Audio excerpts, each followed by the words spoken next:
Right breaking news చూస్తున్నాం. రేవంత్ సర్కార్ కు గట్టి ఎదురుదెబ్బ తగిలింది. రేపు సరూర్ నగర్ లో బీఆర్ఎస్ యువ సంగ్రామ సదస్సుకు హైకోర్టు అనుమతి ఇచ్చింది. ఇక షరతులతో కూడిన అనుమతిస్తూ హైకోర్టు ఉత్తర్వులు జారీ చేసింది. బీఆర్ఎస్ లంచ్ మోషన్ పిటిషన్ పై విచారణ జరిపిన హైకోర్టు సదస్సుకు పర్మిషన్ ఇచ్చింది. షరతులతో కూడిన అనుమతి మంజూరు చేసింది. ఇక కుట్రతో దురుద్దేశంతో యువ సంగ్రామ సదస్సుకు రేవంత్ సర్కార్ అనుమతి ఇవ్వలేదు. ఇక పోలీసులను రాజకీయాల కోసం వాడుకుని పర్మిషన్ ఇవ్వకుండా అడ్డుకుంది.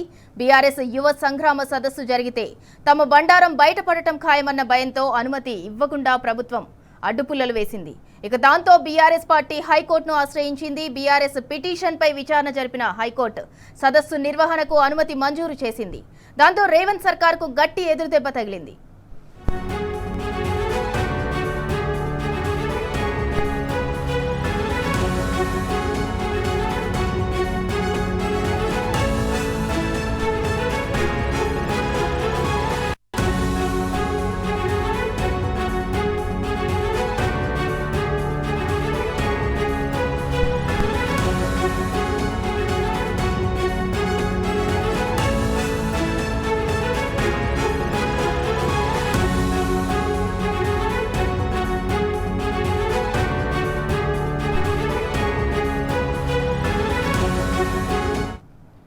ఇక ఇదే అంశానికి సంబంధించి మరింత సమాచారం మా ప్రతినిధి సందీప్ రావు అందిస్తారు. సందీప్ రావు, హైకోర్టు ఇచ్చిన తీర్పుతో రేవంత్ సర్కార్ కి అయితే గట్టి ఎదురుదెబ్బ తగిలింది అని అనుకోవచ్చా? హైకోర్టు మొత్తానికైతే అనుమతిస్తుంది.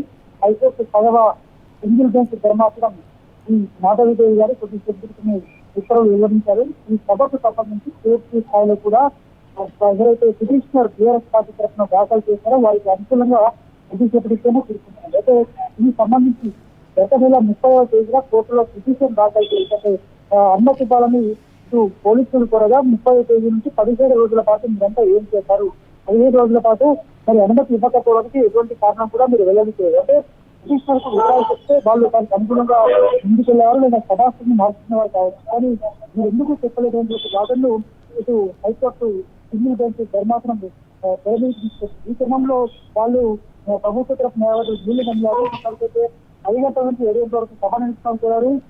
ఇప్పటికే ఒక 17వ తేదీన సభ అనుమతిస్తే పార్టీని లేదంటూ ఒక పోలీసులు సాక్ష్యాలు చూపారు. కానీ పోలీసులు చూసినటువంటి ఆ సాక్షి కూడా పూర్తి విరుద్ధంగా ఉంది. ఎందుకంటే అండర్టేకర్ తీసుకున్నారు. ఎవరైతే సభకు సంబంధించినటువంటి మన నిర్వాహకులు బీఆర్ఎస్ పార్టీ వాళ్ళు ఉన్నారో పార్కింగ్ ఏర్పాటు చేసే ప్రాంతంలో పూర్తి స్థాయిలో ఇప్పటికే ఇటు స్పోర్ట్స్ అథారిటీ ఆఫ్ వాళ్లకు అలాగే ఇటు ఇంకా జిల్లా కలెక్టర్ 1,15,000 రూపాయలు ఇప్పటికే చెల్లించాము. వారి వద్ద నుంచి పార్కింగ్ సంబంధించిన అండర్టేకర్ కూడా సమర్పించాము. అయినప్పటికీ కూడా ఏదో ఒక సాక్ష్యాలు చూసి తమ పరిమితించలేదని చెప్పడం విధంగా ఉన్నట్టు కూడా అయితే బీఆర్ఎస్ పార్టీ తరఫున మాజీ హరీష్ అడ్వకేట్ రామచంద్రరావు తన వాదనలు వినిపించారు. మొత్తానికైతే ఇటు ప్రభుత్వ తీర్పైన పబ్లిక్ ప్రాసిక్యూటర్ తీర్పైన హైకోర్టు కాస్త ఘాటుగాడి పరిస్థితి చేసుకోవచ్చు. ఎందుకంటే 30వ తేదీన సభ అనుమతిస్తుంది. మరి ఈ 15 రోజుల వ్యవధిలో మీరు ఏం చేస్తారు, ఇంటెలిజెన్స్ వ్యవస్థ రిపోర్టింగ్ ఏం చేస్తుంది ఈ యొక్క అంటే ఈ సందర్భంగా ప్రభుత్వ న్యాయవాది వాదనలతోటి బీఆర్ఎస్ పార్టీ తరఫున న్యాయవాదిగా ఇప్పుడు వాదనలు చేసినటువంటి రామచంద్రరావు ఒక దశలో వివరించారు. ఎందుకంటే ఇది యువ సంగ్రామ యాత్ర కాదు, ఇది కేవలము నిరుద్యోగ చేసి చేపడుతున్నటువంటి యాత్ర అంటూ వాళ్ళు సంబోధించిన బీఆర్ఎస్ పార్టీ న్యాయవాది తీవ్ర ఆగ్రహాన్ని కూడా వ్యక్తం చేసిన సందర్భంగా మరి ఈ యొక్క నిరుద్యోగులకు సంబంధించినటువంటి యువ సంగ్రామ సదస్సు ఏర్పాటు చేస్తే దాన్ని నిరుద్యోగులకు సంబంధించినటువంటి కేసు ఏర్పాటు చేసిన సభగా ఏ విధంగా పేర్కొంటారంటూ కూడా ఇటు హైకోర్టు న్యాయమూర్తి కాస్త జాతిగానే స్పందించారు. మొత్తానికి అనేకసార్లు విమర్శించారు. గతంలో లగటర్లకు సంబంధించి కావచ్చు ఇతర అంశాల్లో కూడా కీలకంగా అడ్డుకున్నటువంటి ప్రయత్నం చేస్తున్నారు. ఎన్నో దాఖలు ఉన్నాయి. అయోధ్య రామమందిరానికి సంబంధించి కూడా గతంలో సుప్రీంకోర్టు జడ్జిమెంట్లు ఇటు బీఆర్ఎస్ పార్టీ న్యాయవాదులు కోర్టుగా తగిలించారు. మొత్తానికి కీలక తీర్పు వెళ్ళాలని రేపు యథావిధిగా యువ సంగ్రామ సదస్సు 18న తలపెట్టేటువంటి సదస్సు అయితే యథావిధిగా కొనసాగబోతుంది. అందుకు సంబంధించిన ఏర్పాట్లు ఇప్పటికే పూర్తి చేశాము. ఈ ప్రాంతం నుంచి కూడా అనేక మంది యువకులు రాబోతున్నారంటే అన్ని ఏర్పాటు చేశాము. ఎందుకంటే ఎవరైనా అంటే శాంతి భద్రతలు విఘాతం కలిసే విధంగా ఎవరైనా ప్రయత్నిస్తే వాళ్లకు సంబంధించి కూడా తాము ఇంటికరణాలు ఏర్పాటు చేశాము. ప్రత్యేకంగా వారికి అన్ని రకాల పార్కింగ్ సౌకర్యంతో పాటు మొత్తం కూడా కల్పించామంటూ కోర్టుకు వినియోగించిన నేపథ్యంలో న్యాయస్థానము బీఆర్ఎస్ పార్టీ సంబంధించినటువంటి పిటిషనర్ల పరికరంగా స్పందించింది.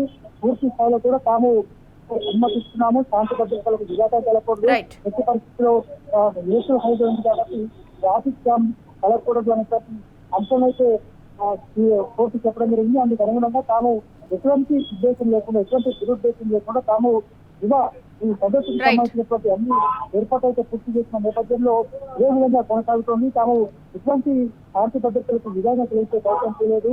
యువ సంగ్రామ సదస్సు అయితే తాము చేపట్టాము. గత 30వ తేదీ అంటే కోర్టు 3 సార్లు Right, సందీప్ రావు. పేర్కొన్న తీర్పులో 30వ తేదీ నుంచి ఇది కొనసాగుతున్న నేపథ్యంలో మరి 17 రోజులు ఎందుకు ఇది అనుమతి ఇవ్వలేకపోయారు, ఎందుకు పిటిషన్కు సమాధానం చెప్పలేదు అనే వాదనలో అయితే హైకోర్టు చర్యలు తీసుకొస్తూ మొత్తానికి టీఆర్ఎస్ పార్టీకి అనుకూలంగా అయితే న్యాయస్థానం తీర్పు వెలువరించింది.